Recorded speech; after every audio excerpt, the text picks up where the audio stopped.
ما انشيلوتي كان بيكسب بالفرديات وكان بيبقى فيه كورتوا في حالته. النهارده هما الاثنين فرديات وكورتوا، غير كده ما شفناش ولا ضغط عالي ولا استعاده الكره بسرعه ولا ترابط الخطوط. بالعكس ده من اسوأ ماتشات ريال مدريد. فريال مدريد يقلق قبل ماتش الكلاسيكو. هتقول لي برشلونه بيتغير والفريق بيعلى، انما الفريق وحش.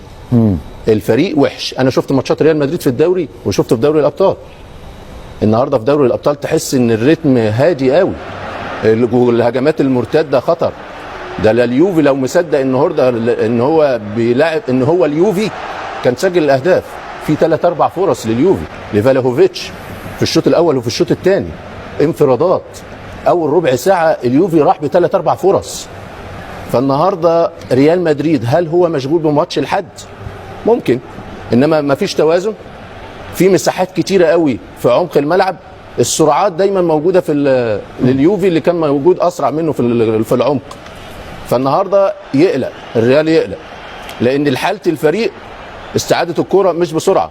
الادوار الدفاعيه في ناس بتكسل. المساحات في خط الدفاع موجوده، المساحات في نص الملعب موجوده. الضرب سهل قوي، ضربهم ورا المدافعين، ده انفرادات كلها.